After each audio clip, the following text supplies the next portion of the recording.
여러분 안녕하십니까? 복지TV 뉴스입니다. 연말연시 범국민 모금운동인 희망 2015 나눔 캠페인이 폐막했습니다. 추운 겨울, 꽁꽁 얼어붙은 경제 상황 속에서도 우리 이웃에 대한 사랑의 온도는 그 어느 때보다 뜨거웠다는데요. 현장에 김지환 기자가 다녀왔습니다. 연말연시 범국민 모금 선전전 희망 2015 나눔 캠페인이 지난달 31일 마감됐습니다. 총 모금액은 3,284억 원으로 사랑의 온도탑의 최고 온도인 100도를 넘은 100.5도를 달성했습니다. 이에 사랑의 열매 사회복지 공동모금회는 2일 광화문 이순신 동상 앞에서 사랑의 온도탑 폐막식을 갖고 지난해 11월 20일부터 73일간 진행한 나눔 선전전을 마치고 모금에 참여한 국민들에게 감사의 인사를 드리는 시간을 가졌습니다. 사회복지 공동모금회에 따르면 2달이 넘는 기간 동안 전국의 사회복지 공동모금회를 통해 국민들의 성금이 전달됐고 그 결과 목표액인 3,268억 원을 넘어선 총 3,284억 원의 성금이 모였습니다. 이번 선전전에 모인 성금은 아동 청소년, 장애인, 노인, 다문화 가정 등 사회 소외계층에게 전달될 예정입니다. 한편 이날 폐막식에는 사랑의 열매 홍보대사인 배우 기룡우, 최시라, 개그맨 황기순이 참석해 자리를 빛냈습니다. 복지TV 뉴스 김지환입니다. 태권도가 사상 처음으로 장애인 올림픽의 정식 종목으로 치러집니다. 국제패럴림픽위원회는 한국 시간으로 지난달 31일 아랍에미리트 아부다비에서 집행위원회를 열고 2020년 도쿄 장애인 올림픽의 정식 종목 22개를 발표했습니다. 태권도는 배드민턴과 함께 처음으로 채택된 가운데 세계 태권도 연맹 조정원 총재는 기자회견을 통해 전 세계 장애인 태권도 선수들의 꿈이 실현됐다고 말했습니다. 실업급여 신규 신청자가 다시 늘고 있습니다. 고용노동부에 따르면 1월 실업급여 신규 신청자가 13만 명으로 지난해 같은 기간보다 1.6% 늘었습니다. 지난 2013년 1월 13만 7천 명까지 늘었던 실업급여 신청자는 지난해 1월 12만 8천 명으로 9천 명 줄며 감소하는 듯 했지만 다시 13만 명을 돌파했습니다. 고용부 관계자는 이에 대해 연말 근로계약 종료 등으로 비자발적 실직자가 늘어난 데다 실업급여 제도를 몰랐던 이들의 신청도 늘어 신규 수급자가 전체적으로 늘어난 것이라고 설명했습니다. 창원시 어린이집 연합회가 지난달 29일 보육교 직원 500여 명과 함께 어린이집 아동학대 근절을 위한 어린이집 원장 및 보육교사 자정결의 대회를 개최했습니다. 이날 대회는 최근 어린이집 아동학대 사실이 연일 언론을 통해 보도되면서 보육인으로서 사회적 공동책임을 거듭 확인하고 창원시 어린이집에서는 아동학대와 관련된 불미스러운 일이 일어나지 않도록 안심 보육에 대한 결의를 다짐하기 위해 마련됐습니다. 또한 경찰서와 아동보호 전문기관의 관계자를 조빙해 사례를 통한 아동학대 예방과 아동 권리에 대한 교육도 함께 진행됐습니다. 어린아이들에게 현대미술은 낯설고 지루하게 느껴질 텐데요. 친절한 설명과 함께 직접 만지며 배울 수 있는 어린이 전용 현대미술 전시회가 열리고 있습니다. 김소영 기자입니다. 가지로 만들어진 작품. 아이들에겐 생소한 전시물이지만 눈높이에 맞춘 도스튼의 설명이 이어지자 아이들도 호기심을 갖고 한마디씩 소통하기 시작합니다.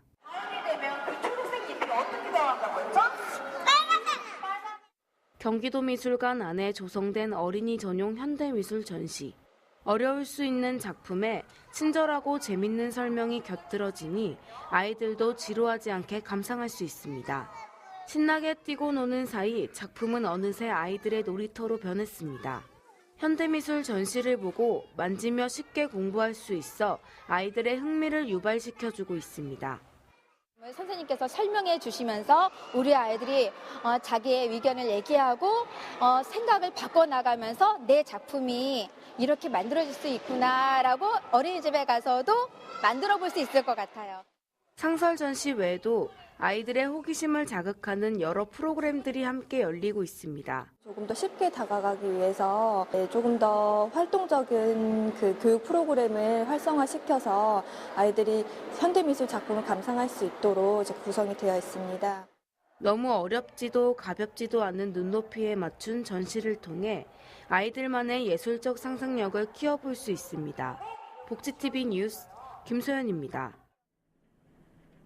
지역 경제에 활기를 불어넣을 포항 창조경제센터가 문을 열었습니다.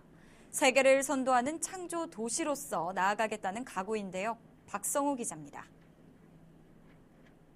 전국 최초 민간 자율형 센터인 포항 창조경제혁신센터가 지난 30일 포스텍 C5동에서 개소식을 가지고 본격적인 활동을 시작했습니다. 준공식에는 김관영 도지사, 이강덕 포항시장, 김진일 포스코 시장을 비롯한 지역 기관장과 기업 대표 등 150여 명이 참석한 가운데 경과 및 준공 보고와 테이프 커팅, 센터 투어, 제막식 순서로 행사를 가졌습니다. 앞으로 이 운영센터를 통해서 벤처를 하겠다는 분들과 여기 있는 센터가 집중적으로 연결이 되고 또 현재 있는 여러 가지 중소기업들이나 이런 업체들에서도 이 혁신센터를 적극적으로 활용함으로써 강소기업으로 발전될 수 있는. 포스텍 C5동은 창의, 협력, 육성, 융합, 센터의 5단어의 머릿글자를 묶어 만든 명칭으로 창의적이고 도전적인 미래의 글로벌 리더를 양성하고 세계를 선도하는 융복합 연구 활성화와 대한민국 미래 IT 산업의 글로벌 경쟁력 제고를 위해 건립되었습니다. 또한 이런 창조경제센터가 저희가 열심히 일을 해서 이 포항 지역의 지역 경제를 활성화시키고 많은 벤처기업을 만들어서 일자리를 창출을 해서 젊은 사람들이 포항 지역에 많이 모여서 포항이 이 한국을 대표하고 또 세계를 대표하는 창조도시가 되도록 노력을 하겠습니다. 2013년 10월 착공해 완공된 창조경제센터는 총 사업비 298억 원을 들여 지하 1층, 지상 7층 규모로 건축되었으며 C5동의 주요 사업인 IT 명품 인재 양성 사업과 함께 신기술 사업화의 시너지 효과로 침체된 지역 경제에 활기를 띨 것으로 기대됩니다. 포항에서 복지TV 뉴스 박성호입니다. 대한민국을 대표하는 소설가 조정래 씨가 WBC 복지TV의 상임 고문으로 위촉됐습니다. 이날 주식회사 희망복지방송 최규옥 회장은 복지TV 전 직원이 참석한 가운데 소설가 조정래 씨와 그의 부인인 시인 김초혜 씨를 상임 고문으로 위촉했습니다. 조정래 작가는 이 자리에서 21세기 복지시대와 함께 사회적 역할이 큰 복지TV의 상임 고문이 됨을 영광스럽게 생각한다며 앞으로 작품 활동과 매스컴 등을 활용해 국민들에게 복지의 개념과 중요성을 알리기 위한 소임을 다하고자 노력하겠다고 밝혔습니다. 한편 조정래 작가의 대표작으로는 대하소설 태백산맥과 아리랑, 한강 등이 있습니다.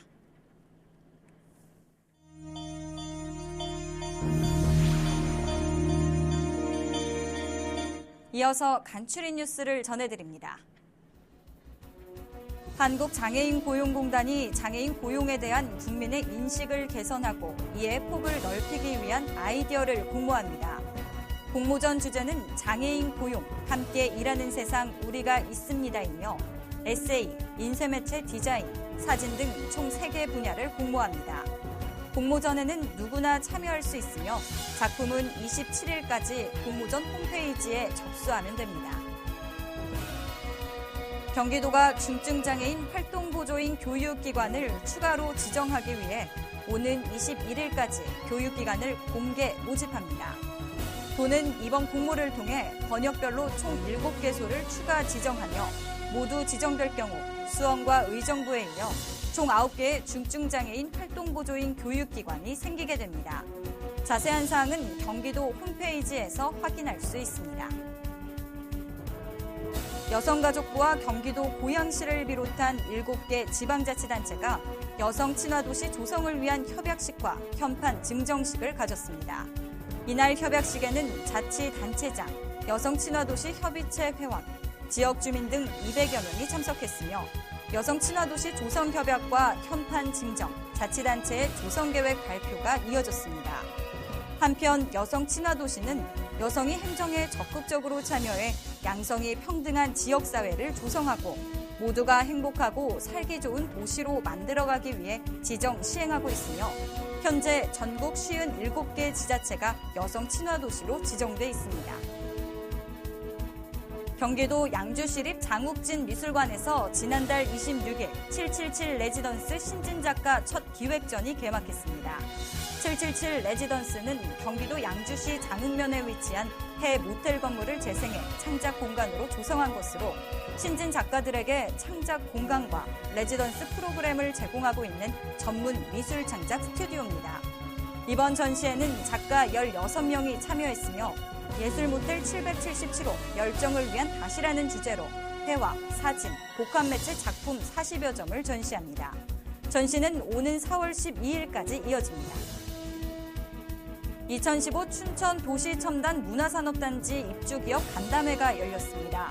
이날 간담회는 춘천시장과 복지TV 강원방송회 창작개발센터 입주기업 대표들이 참석했으며 춘천시내와 창작개발센터 사이의 접근성과 입주기업 간의 사업 교류 등에 대한 의견 등 자유롭게 이야기를 주고받는 방식으로 진행됐습니다. 간담회는 춘천시장의 소통이 안 되면 고통이 온다는 메시지를 끝으로 성황리에 마무리됐습니다.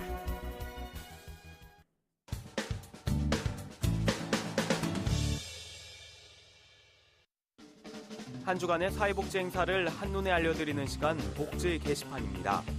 아이들과 미래에서는 메디칼 필하모닉 오케스트라 주최로 2015년 빛의 소리 희망기금 사업 제3회 빛의 소리 나눔 콘서트를 진행합니다. 이번 공연은 바이올리니스트 김종은, 바리톤 서정아, 소프라노 강혜정의 협연으로 성동 장애인종합복지관 어울림이 특별 출연하며 전석 무료 초청 공연으로 진행됩니다. 자세한 사항은 아이들과 미래로 문의하시기 바랍니다.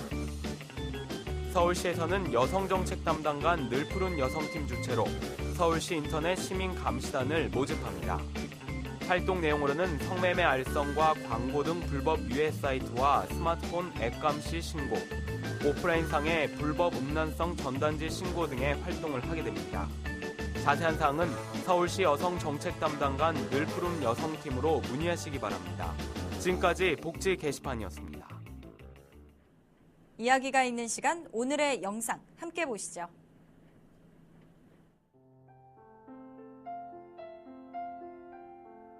광화문 광장의 사랑의 온도탑. 그 수은주가 100도를 가리키고 있습니다.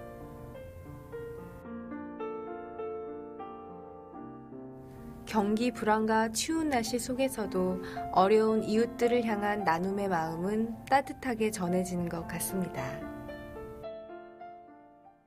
경기 침체로 기업의 기부는 줄어들었지만 개인의 기부는 늘었다고 합니다.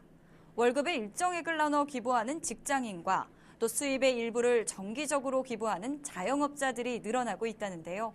이러한 작은 손길들이 모여 올해도 따뜻한 겨울을 만든 것 같습니다. 이상으로 복지TV 뉴스를 마칩니다. 시청해 주셔서 고맙습니다.